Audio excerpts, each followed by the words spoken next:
This is Vegas Revealed, episode 59. The Golden Knights back on the ice with fans in the stands. My first-hand experience inside T-Mobile Arena in a year, Dana. And a Miami official is telling people to come to Las Vegas for spring break. We'll explain what this is all about.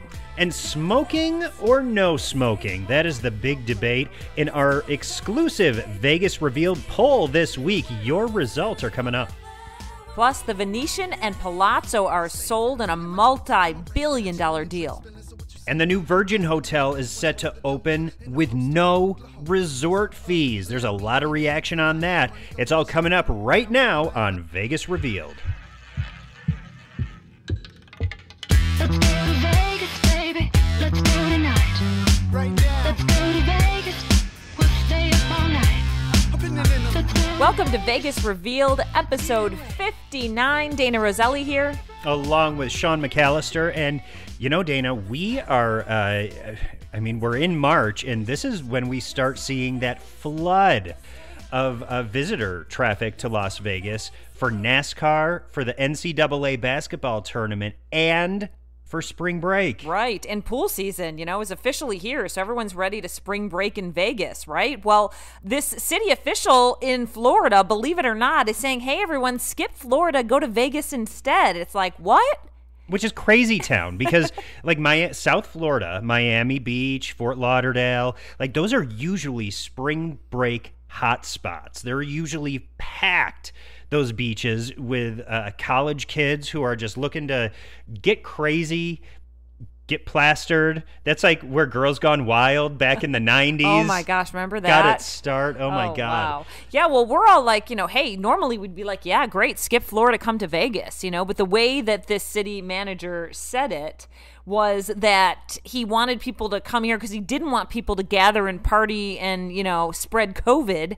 That they should come to Vegas because our restrictions are looser. But I'm like, wait a minute, hasn't Florida been demasked and open forever now?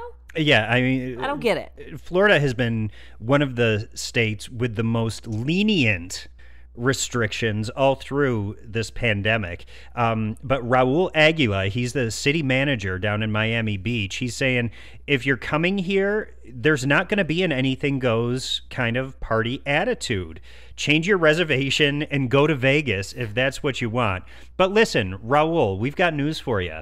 Despite the reputation, Las Vegas is not the anything goes atmosphere right now. This is probably one of the places where you're going to have the most amount of staff reminding you to keep your mask on and follow the rules. Yeah, it's very true. Listen, we want people to come here and, enjoy spring break and do all the things that you want to do, but within our rules that we have in place. And I have a feeling we'll be on high alert to make sure that all that goes down properly. March 15th, we are up to 50% capacity allowed, so it'll be a big change for the city. It's been a while.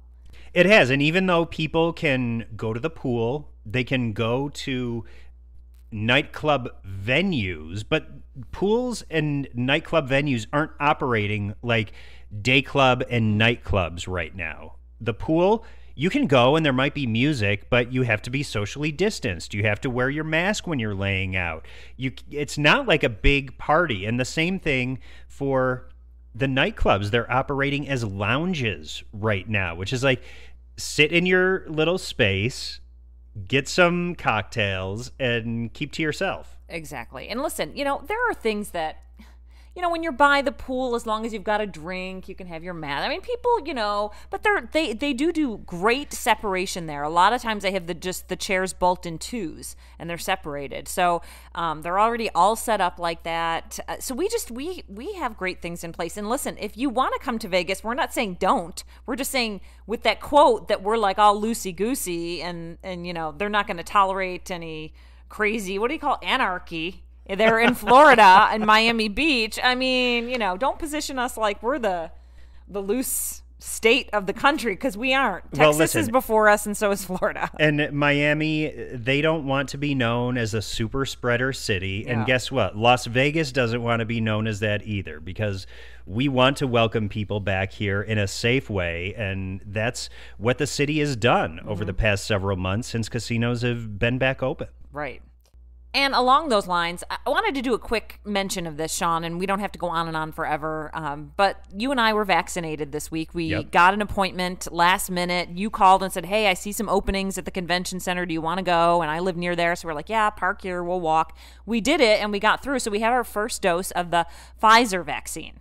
And it's because there was a new batch of people who were allowed to get vaccines, and media is involved in that group of communications professionals. So once we were allowed, we went and signed up, got the vaccine, and there were, I mean, I'd say thousands of people over at the convention center lined up to get the vaccine. So it's a good sign that people are wanting to get vaccinated. And fortunately, here especially in Las Vegas, things, it sounds like, are moving faster than other parts of the country. For sure. Because once I told a couple people that I know I got vaccinated, the response was, well, we've been trying to get one in California and we can't even get close. And you were saying, someone in Iowa, yeah. Yeah, was saying, we're so behind and there's no way. I can't believe media are getting it already. But Sean and I do a lot of projects out in the community. Nonprofits hire us.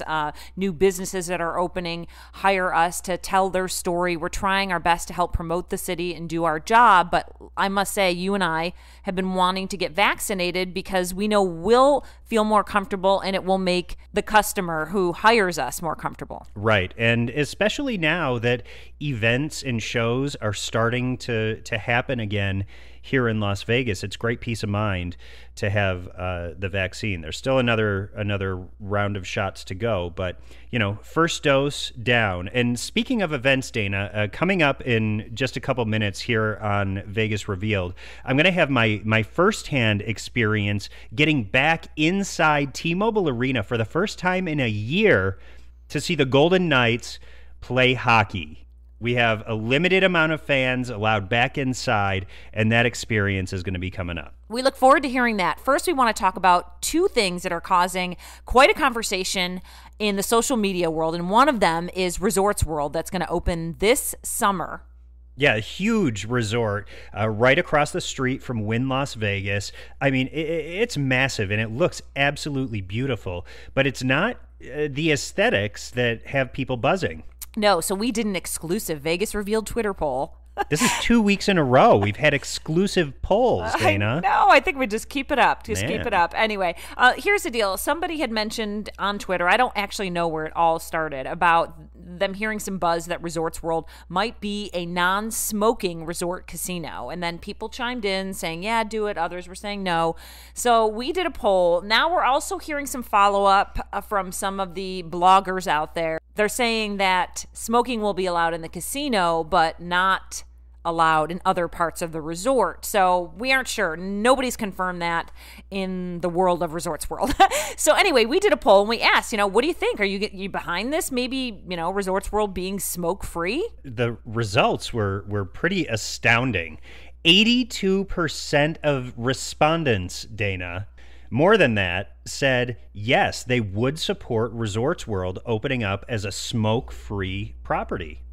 Yeah, and then 17.5% said no. And this is out of about 500 votes that we got in. So, interesting amount, but a lot of people saying yes. And we did also get some responses. Some we can't read because they're a little vulgar, but because we're a clean show. We try to be anyway.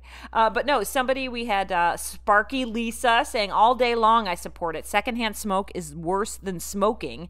And the air freshener used to try and cover it up is poison. Interesting. So that's from Sparky. Yeah. Eric says 100% yes. He supports this no smoking. Joe says smoke is the main reason I stay away from the casino, because really I've experienced this in the last week or so. It was out in a casino and came home and took a whiff of my clothes, and it just smelled like an ashtray. Yeah. I mean, I must say, like, a lot of my closet, if I put something back in there, you can smell in the closet. You don't even realize because it's just Vegas. But okay, one person said having two separate designated areas would be nice, if they must. They welcome all customers, don't turn away business. So, and then somebody responded and saying a lot of casinos actually already have that, and you end up up smelling like an ashtray still because you have to walk through the smoking area to Right. get to the non-smoking area, and it Yep. defeats the purpose. True. But Dr. Trevor says, you know what? I don't even smoke, but don't alienate a good portion of your clientele, which is, the main reason why casinos haven't largely gone smoke-free. Right. And then lastly, Ryan Daly says, I still want to be able to smoke a stogie at the blackjack table, though. All right. Ryan and his stogies. So for Ryan, the smoking allowed in the casino and not the rest of the property would be ideal. That would work out well. Yeah, but one resort on the Strip has already gone smoke-free, and that is Park MGM. And I think I remember you saying you've been in there. I haven't visited Park MGM since it's gone non-smoking, but you said some people were still smoking here and there because they didn't even realize, and there were announcements, right? Yeah, there were announcements overhead that kindly reminded people to wear the mask, to do the social distancing, and also a gentle reminder that smoking is not permitted in the casino area now. But there are other casinos opening up across the country in the post-COVID world with no smoking. I think in New Jersey and some other states, Indiana, they're opening up with no smoking. But right now, it's just Park MGM, and we'll see where Resorts World lands on that when the resort opens up this summer. All right. And speaking of opening, Virgin Hotel's getting ready to open on March 25th, and that is over where the old Hard Rock Hotel Casino was. Yeah, they've essentially gutted the place and given it a beautiful facelift. It looks gorgeous over there. And Virgin Hotel is set to open in just a couple weeks at the end of March. Right. And they put out this press release that us, the press, got. And the headline was this: Virgin Hotels Las Vegas to open with no resort fees, complimentary What? self-parking. What? And Wi-Fi. Holy crap. Yeah, so, I mean, It's like the holy grail. It is. It's the full rundown. And listen, isn't this how it's supposed to be and what Vegas always was? So the response is overwhelming. We actually tweeted a screenshot of that and said, we really like this headline because, as locals, we always feel that we should get all that stuff. But we want people from out of town to be able to avoid that too. And I think I saw an article on LinkedIn where it was the president or CEO saying, you know what? We want to do this and we want everyone to follow suit. There's no reason to have these hidden fees. Well, and I know, Dana, you were talking with your mom about this too, and she was saying, just if you're going to do resort fees, just roll it into the price of the hotel room and don't tack it on when you go and check in. And sometimes the price of your stay almost doubles. It's true. I mean, listen, if it's $150 and you've got to make it $200, but it includes free parking, free Wi-Fi, use of the gym, all that stuff, then you feel like, okay, I'm going to pay $200. Right. Instead of $150, and it's going to be worth it. But you don't have to try and figure it out. Trying to figure it out is a waste of our trip planning. It is. And you need to budget for your incredible meals and for your shopping and for your spa visit and alcohol. And all that stuff. Yeah, a lot of people excited about that. So they have great new restaurants opening, all sorts of different kinds of venues and pool areas. So we'll talk more about that when it officially does open. I'm sure we'll get over there, do a little self-tour and see what's going on. And again, that's March 25th that Virgin Hotels opens at the site of the former Hard Rock Hotel and Casino. But there is other casino news, and the Venetian and Palazzo, Dana, are two of the luxury resorts on the Las Vegas Strip that have become extremely popular, and they've just been sold. This was kind of surprising news. Yeah, they Sands Corporation sold it for $6.25 billion. Wow. Sorry, I was like, it's even hard to read that. That's a big number. So huge. And I guess Sands is going to shift its focus to Macau and Singapore. So it leaves Las Vegas in the dust, and we have the Venetian and Palazzo up for sale. Yeah, and this comes after it was just last month, I believe, that the Sands Corporation founder, CEO Sheldon Adelson passed away, and he was a big supporter of Las Vegas. He was largely credited with bringing convention business to Las Vegas and turning Las Vegas into a big convention mecca. But it was after his passing that the Sands Corporation decided they were going to pull out of Las Vegas and focus on their properties in Asia. Yeah, and I'm seeing, in this article by CNBC, I don't know if I'm saying it right, Vicky or Vici Properties said apparently they'll pay $4 billion for the real estate, the Venetian, the Palazzo, and the Sands Expo Convention Center. Then Apollo Global Management said they'll buy operations for $2.25 billion, roughly half financed by the Sands. So there's all these deals coming in. Yeah, so the big news, though, is that Venetian, Palazzo, they have been sold. Sands Corporation pulling out of Las Vegas.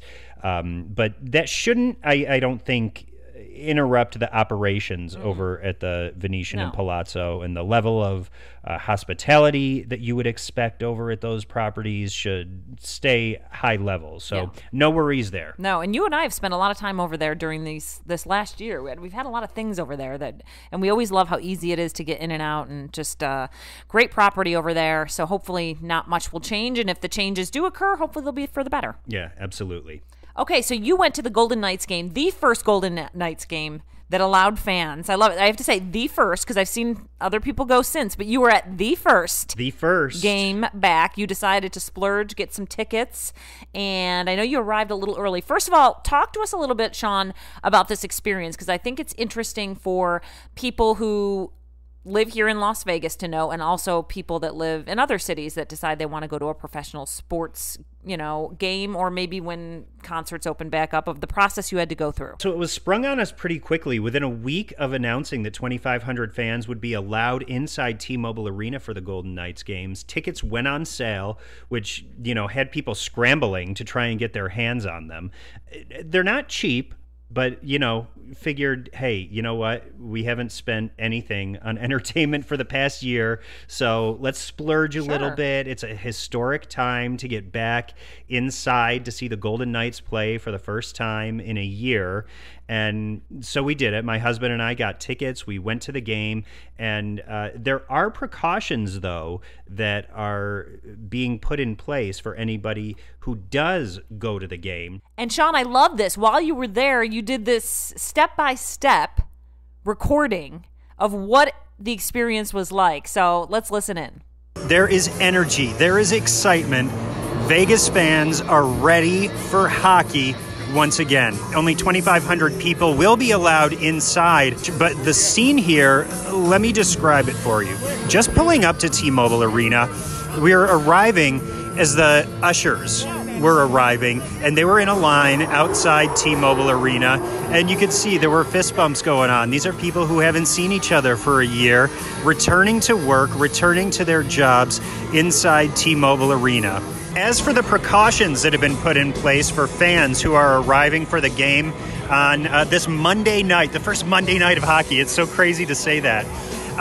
Every fan has had to undergo a COVID pre-screening. This is on the Clear app. You had to log on, do a health screening, and once you pass the health screening, then you get essentially like one of those QR codes that is going to be scanned as you enter the arena, and that will let the arena staff know that you've been checked out, that you've answered the questions in a satisfactory way to allow you to get into the arena. And the tickets, they're all ticket-less. That's another little scanner code that you have to get inside for the game tonight. And at each of the doors to get into T-Mobile Arena, they have them divided into sections. So you're only allowed to go into the door that your tickets correspond to. So they've also staggered the entry time for fans as they arrive tonight so that everybody isn't arriving and trying to get into those doors all at the same time. So some really good precautions, some really good organization ahead of the Golden Knights game tonight. And once you get inside T-Mobile Arena, it's pretty orderly. They have lanes kind of divided out that guide you directly to your section. So whatever door you come in that corresponds to the section on your ticket, you stay in that lane to go up an escalator, maybe you take a turn, whatever. But you stay in that lane the entire time until you get to your section. And then each section has its own bathrooms and concession stands too.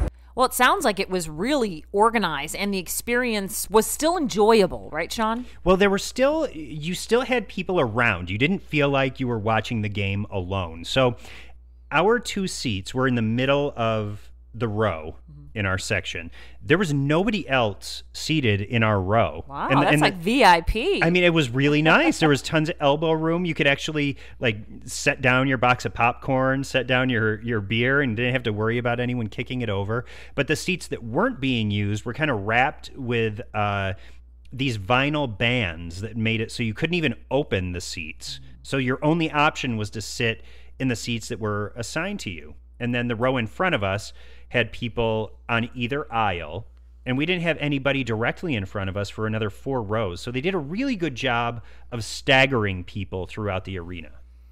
Yeah, it's really great the way they had it. And you posted a video on your Twitter. We have that retweeted on our Vegas Revealed Twitter as well, if you want to go visually look at what Sean's talking about.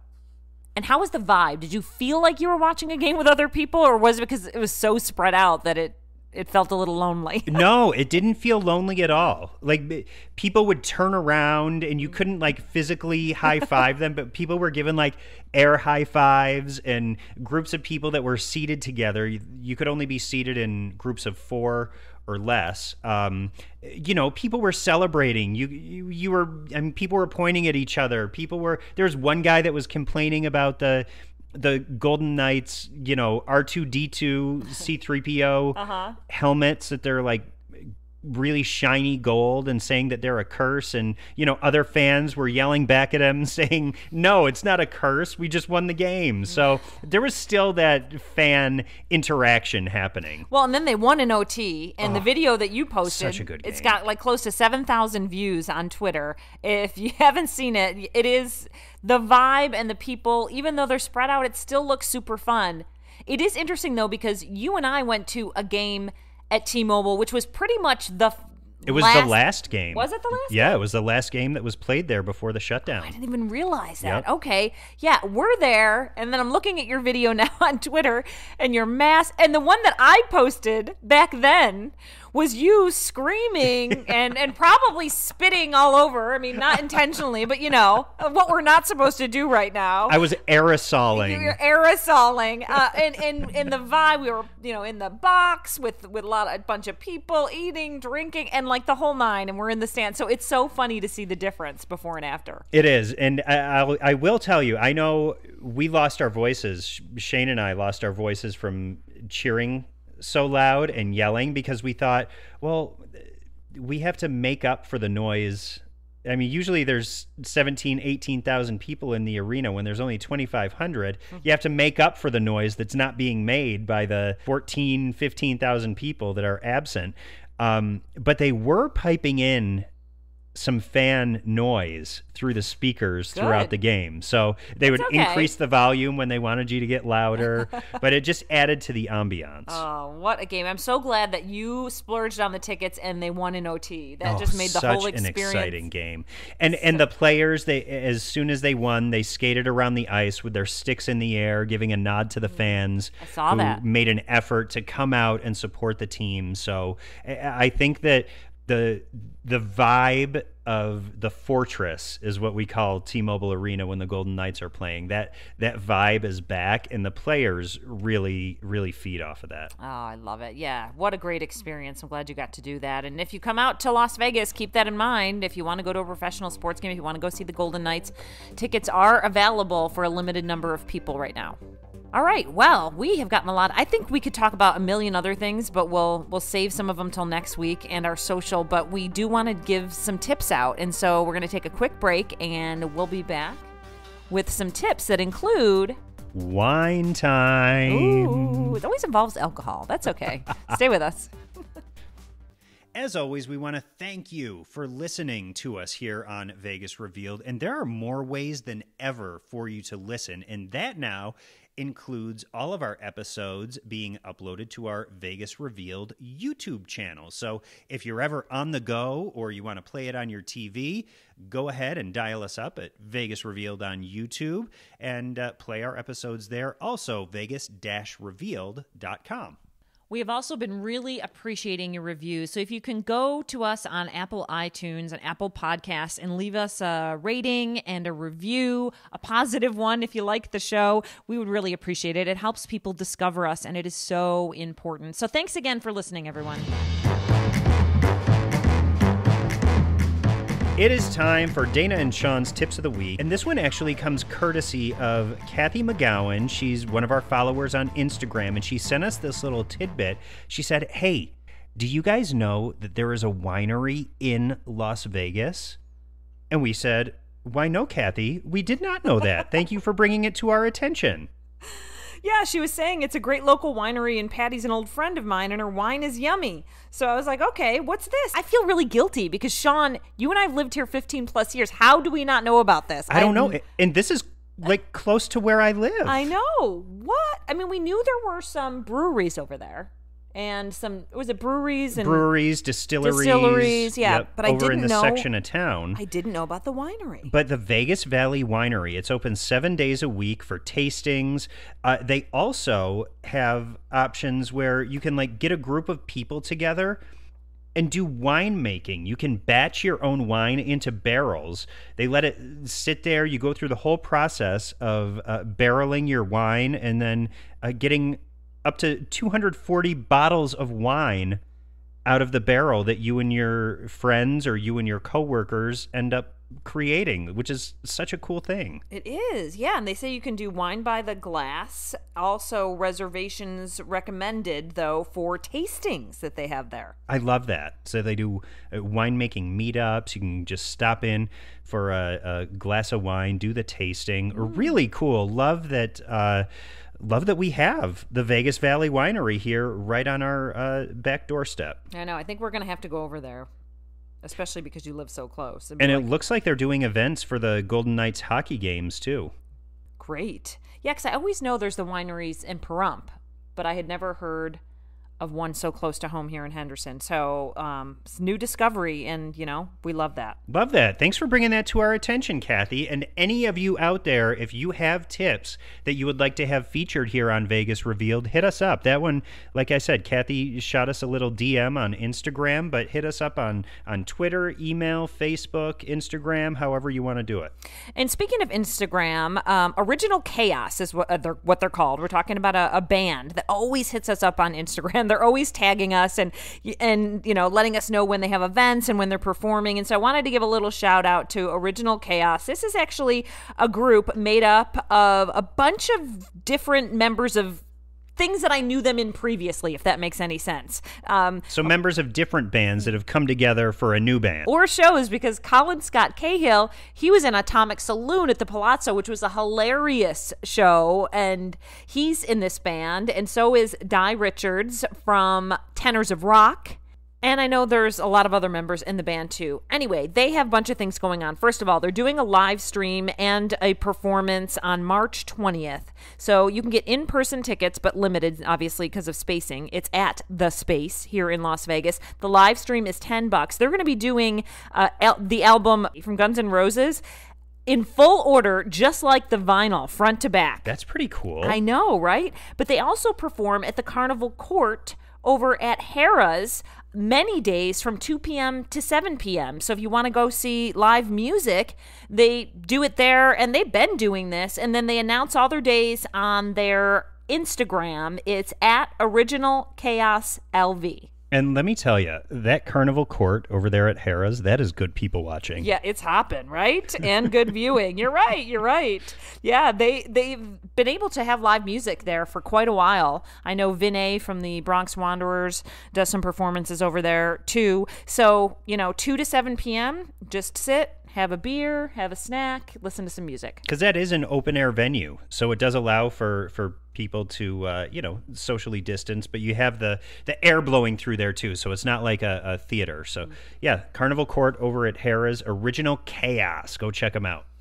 All right. And another thing we've been tossing around, and maybe we need some feedback from some of our listeners. Should we start a segment called Rumors Revealed? We get a lot of rumors. There's a lot of We rumors. hear a lot of rumors. We know a lot of things, but, we're journalists by heart, so we always feel like everything needs to be fact-based. But sometimes we hear things that are just a little juicy that, if we say that it's not 100%, but we're just hearing, would it be interesting listenership conversation? Would you be interested in Rumors Revealed right here on Vegas Revealed? I mean, Sean was like, we could disguise voices and have people call in. We had all sorts of ideas. So we're still thinking about it because some of it is interesting Vegas stuff. It is. It's good fodder. It is good And, fodder. and you know what? A lot of the rumors that we hear and some of the below the surface rumblings end up coming true. True. Very true. But anyway, some things are interesting, and I don't even know if I want to exactly call them a rumor, but something we heard that we even sometimes we already know is going to happen, but if we call it a rumor, then we don't have to admit we already know the end result. Our good friend and former entertainment colleague, Robin Leach, rest his soul, he would always call them racy rumors and wild whispers. There you go. Wild whispers. I like that. Oh, my goodness. Hey, in another little shout out, a bunch of people from a station here in Las Vegas at the NBC affiliate were laid off. A lot of them have worked there for a long time. And Sean and I, being in broadcasting many years in our career, we feel their pain. They're all excellent. And we just want to say we hate for anyone to lose their job. And we wish them the very best. And a bunch of people from your old station at Fox 5 lost their jobs because of COVID. Yeah, and it's been a tough time for the broadcasting industry, and we definitely feel for our colleagues who have been let go and wish them absolutely nothing but the best moving forward because they're extremely talented and assets to, wherever they go in their next venture. But we were thinking, too, should we all come together and do, an online newscast maybe, once a week or every day at 5 p.m. or something? We've got Sean McAllister, Dana Roselli, Rachel Smith. Christine Medella, Heather Mills, Gerard Ramallo. And there are plenty of others who are not unemployed, but might volunteer a few hours per week to be part of it. Nina Raditich, Beth Fisher. I mean, we could go on and on. All of these people have lost their jobs or left TV for reasons usually personal life, career-wise, whatever, but have stayed in Las Vegas and are contributing to the community still. And we thought, what if we all came together and did our own thing? So food for thought. If anyone has any great ideas of how we could fund this, we'd love to hear it. Angel investors wanted. Angel investors wanted, I know. And listen, coming up soon, we did do an interview this week that we had to get under our belt, but it's going to run a little bit closer to and around April 1st because we interviewed one of the contestants on the new Top Chef. And what we will say is she's a female chef. Yeah, and she's fantastic. The new season of Top Chef premieres on the Bravo network April 1st. So you'll be hearing that conversation. It's a tasty conversation, too, and sassy. It sure is sassy. Yeah, it's fun. Listen, thanks for joining us. We could go on and on. Make sure you're always on top of our socials. We're on Twitter, Instagram, and Facebook. And we have our YouTube channel as well. We'll see you back here next week for episode 60 of Vegas Revealed. We're turning 60. Let's go to Vegas, baby. Let's go tonight.